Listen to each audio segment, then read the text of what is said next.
Pirates of the ক্যারিবিয়ানের চতুর্থ পর্বটা দেখা আছে কি? দ্য স্ট্রেঞ্জার্স টাইড, সেই যেখানে ফাউন্টেন অফ ইউথ খুঁজে বের করার গল্প ছিল। আমাদের আজকের অভিযানও সেই চলচ্চিত্রের বেশ কিছু অংশকে মনে করিয়ে দেয়।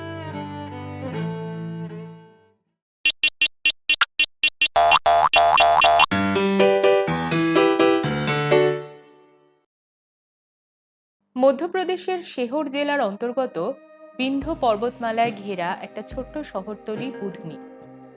এখানে রয়েছে রাতেপানি ওয়াইল্ড লাইফ স্যাংচুয়ারি। এই জঙ্গলের মধ্যে লুকিয়ে থাকা এক বিশাল ঝর্ণা আমরগড় ওয়াটারফলস আজ আমাদের গন্তব্য। যাত্রা শুরুর আগে স্থানীয় লোকমুখে এবং গুগল বাবাজির কল্যাণে যতটুকু তথ্য সংগ্রহ করতে পেরেছিলাম তাতে এটুকু বোঝা গেছিল যে পায়ে হাঁটা অনেকটা পথ, প্রায় 6 কিলোমিটার। সম্ভবত সেই কারণেই এই জায়গাটি এখনো অতটা জনপ্রিয়তার ছোঁয়া পায়। কিন্তু নিখাত প্রকৃতির মাঝে এমন এক সুদৃশ্য জলপ্রপাত চাক্ষুষ করার লোভ সামলানো যে দায়। তাই কপাল ঠুকে বেরিয়ে পড়লাম এক রোববারের সকালে। লোকালয় পেরিয়ে কিছু দূর যেতেই হু হু করে বাইক ছুটল। বহুদূর থেকে যে পাহাড়গুলো এতদিন হাতছানি দিয়ে ডাকত, আজ তাদের একদম সামনে পেয়ে গেলাম। রাস্তার দুপাশে উঁচু নিচু সবুজে ঘেরা পাহাড় যাত্রাপথকে যেন আরো ভালো লাগায় ভরিয়ে তুলল। অবশেষে গুগল ম্যাপের সাহায্যে পৌঁছে গেলাম রাতেপানি ওয়াইল্ড লাইফ স্যাংচুয়ারিতে। ঢোকার মুখে পড়ল শহীদগড় নামে একটা ছোট্ট গ্রাম। এখান থেকেই পায়ে হাঁটা পথ শুরু, সে আপনি 4 চাকা বা 2 চাকা যাতেই আসুন না কেন। গ্রামেরই এক চায়ের দোকানের সামনে বাইকটা রেখে দিলাম। চাইলে কেক বিস্কুট কিনে সাথে রেখে দেওয়া যায়, কারণ সামনে পুরোটাই জঙ্গল। জনৈক গ্রামবাসীর দেখিয়ে দেওয়া পথ ধরে আমরা হাঁটতে আরম্ভ করলাম। শুধুই দুজনায়, আশেপাশে কাউকে দেখছি না। আর নেটওয়ার্ক না থাকার দরুন গুগল ম্যাপও সঙ্গ দিচ্ছে না। এ যেন সেই গুপ্তধনের সন্ধানে যাত্রা করা। আগামী 6 কিলোমিটার পথ একদম অজানা, তাই মনের অদম্য ইচ্ছের ওপর ভরসা করে হাঁটতে শুরু করলাম। কয়েক পা এগোতেই সে কি ভয়ানক কাদা! প্রায় 100 মিটার রাস্তা কাদায় ভরা। 2 দিন আগেই বৃষ্টি হবার ফল আর কি। পায়ে যতই দামি স্নিকার্স থাকুক, এ কাদাকে জব্দ করতে গামবুটি সম্বল। কিছুটা এদিক ওদিক করে সামলে যাও বা এগোলাম, তারপর সে কাদা এত পিচ্ছিল যে এগোতে গেলেই মনে হচ্ছে এই বুঝি ধরণী আমারে আলিঙ্গন করিল। একবার ভাবলাম ফিরে যাই, এই কাদা পেরোনো সহজ না। তারপর মন আর চরণ দুখানিকে বেশ খানিকটা পরিশ্রম করানোর পর দেখলাম যে না, কাদা পেরিয়ে গেছি।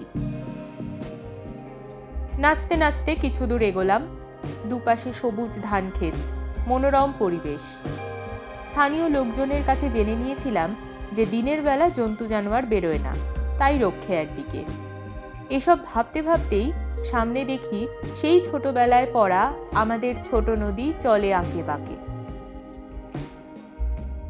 সামনে যেতে গেলে ওই নদী পেরোতেই হবে, অগত্যা নেমেই পড়লাম। গভীরতা খুব বেশি না, হাঁটুর খানিকটা নিচ অব্দি জল। ছোটবেলায় বর্ষাকালে রাস্তায় জল পেরোনোর যে মজা ছিল, তা একরকম ঝালিয়ে নেওয়া বলা যায়।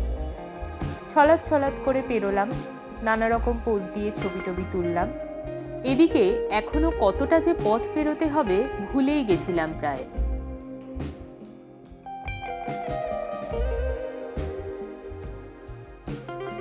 এর পরের রাস্তা সোজা জঙ্গলের ভেতর দিয়ে। মানুষের পায়ে চলা পথের রেখা আছে, সেটাই অনুসরণ করে এগোতে লাগলাম।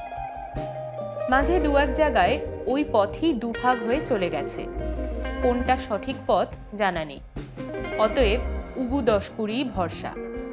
পাখিদের কাকলি চারপাশ ভরিয়ে রেখেছিল, তবে তাদের চোখে পড়েনি তেমন। যদিও বিশাল জালসহ এক মাকড়সা আমাদের লেন্সবন্দি হয়। এভাবেই প্রায় মিনিট 15-20 হাঁটার পর জলের স্রোতের আওয়াজ কানে এলো। খুব মৃদু শব্দ, এবং যত এগোচ্ছি জোরালো হচ্ছে। কিন্তু জলপ্রপাত তো এত কাছে না। আরো খানিকটা এগিয়ে থমকে গেলাম, যাকে বলে কিংকর্তব্য বিমূঢ়।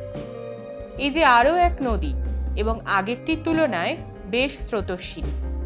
আর ওপারটা ঘন জঙ্গল, রাস্তার লেশমাত্র চোখে পড়ছে না। এহেন নদী তো হেঁটে পেরোনো চারটিখানি কথা নয়। কি করি ভাবতে ভাবতে খানিকটা নামলাম জলে, কিন্তু সাহসে কুলোচ্ছে না।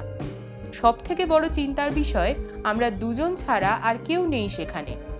কোনো সমস্যায় পড়লে রক্ষে নেই। এক রাশ মন খারাপ গিলে খাচ্ছে আমাদের। এতটা এসেও পারবো না যেতে। দুজনে নানা দিক থেকে অনেকক্ষণ চেষ্টা করলাম কোন দিক দিয়ে কিভাবে পেরোনো যায়, তবে শেষ অবধি তা বৃথাই হয়ে গেল। হাল ছেড়ে দিলাম এবং ফেরবার পথ ধরলাম। ভাবতে লাগলাম, এটাই বোধহয় আমাদের প্রথম ব্যর্থ অভিযান। হলো না, আর কি করা যাবে, পরের বার আবার যাবে। এই যে सुनो ना भाई, बोल रहा है ये आमेरगढ़ कहाँ से जाता है? आमेरगढ़ जी वाला रास्ता जाता है, वो ट्रैक्टर का जाती। कौन सा वाला? ये नदी पार होना पड़ता है क्या? हाँ, नदी के उस तरफ जाना पड़ता है। हाँ, नदी के उस पार। अरे हम तो बहुत कोशिश की, उस तरफ जा ही नहीं पाए।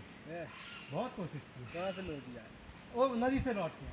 अच्छा, बहुत देखो ना पूरा कोई ले जाते यार। বেটার লাগ নেক্সট টাইম। আর কী করা যাবে, এবারে এত দূর গিয়ে ফিরে আসতে হলো জীবনে প্রথমবার, মানে গিয়ে ফিরে আসবো এরকম কখনো ভাবিনি। প্রথমে কাদা পড়লো, কাদায় ভাবলাম যেতে পারবো না, সেটাকে টপকালাম। তারপর আবার জল পড়লো, তারপর সেটাও ভাবলাম যেতে পারবো না, সেটাও টপকালাম।